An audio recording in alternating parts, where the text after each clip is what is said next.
Welcome back to the wrap-up. Claudia Faust here with Evan Abramson. We have a lot of fun highlights coming up, but first, Evan, you've got Floyd Data at Tulia, right? Yeah, big-time game. The Hornets trying to get a big win here against the Whirlwinds. Let's see which one comes out on top, Mother Nature versus those pesky Hornets. First play we're going to look at is going to be Floyd Data's Quincy Gonzalez to Matthew Morales on the run. Look at it, just pile drive. That's the ground and pound game right there for the touchdown.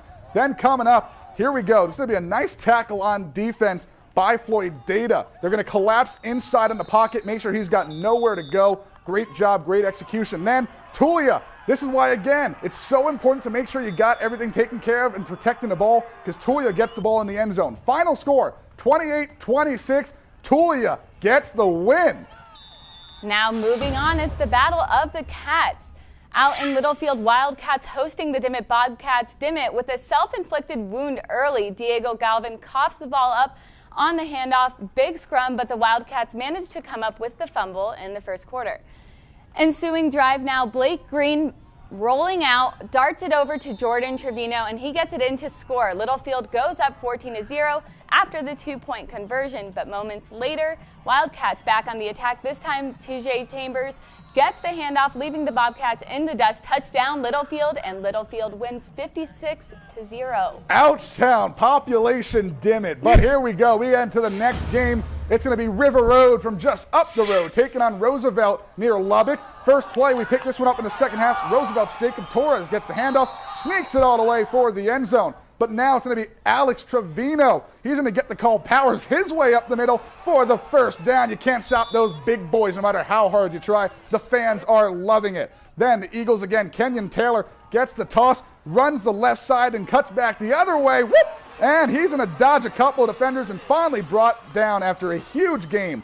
But later in the drive, Taylor gets the toss again coming up. Here we go. Love to see it. The other kind of option. He had one way, decided to go the other. Takes it in for the house.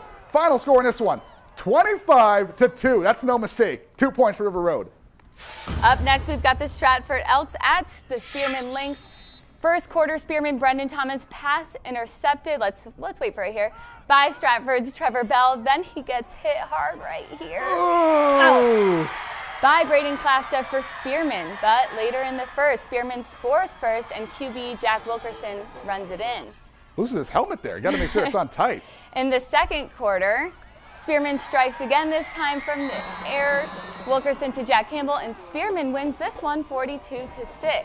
All righty, and the next game, the Hornets taking on the high-powered Vega offense. They're without Carson Kirkland, who was their quarterback last year, so we'll see if Vega can keep up that high-scoring offense.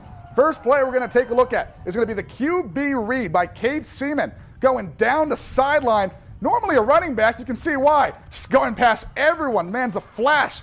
Just going past, forgetting about everyone else, and he's going to be eventually taken down. But Vega will respond. Riley Timon with the touchdown through traffic. It's like he's going through New York City 100 miles per hour. Then Vega, the ground and pound game still working. Ryan Graw under on the deep run, getting down towards the end zone. Highland Park, so Daniel Hernandez making a nice clean tackle right there.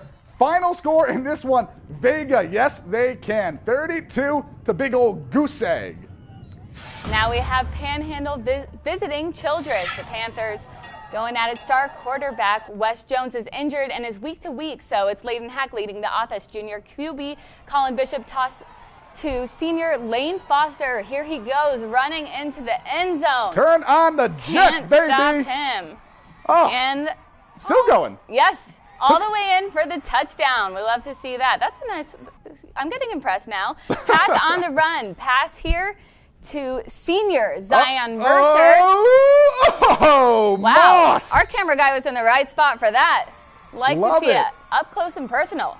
Then Hack tosses to Luke Battle off his helmet. Devron Sim takes it all the way home again. Oh no, that man was all over the place tonight. Man, I wish we had that speed up factor, Claudia. Final score in this one, Childress wins 68-45. Panhandle with some stuff to work on. Let's take a look at some of these final scores. Bushland losing 35-0 here under their new head coach and quarterback. West Texas, they got the win 26-7 over Canadian. Let's take a look. Then we got Brownfield falling to Friona 26 to 13. And remember, there are a lot more scores on newschannel10.com, so just head over for there. But Claudia, you're getting excited, so you know we still got a lot of action left, but got to ask you, on a scale of 1 to 10, how excited, how impressed have you been so far? We're gonna, you know what, I think there's still maybe more to come, so I'm gonna go with a 7. That's like my lucky number. So all right, see average, but hey, we're gonna bring you all that action after the break. For now, Evan Abramson, Claudia Faust on the wrap up.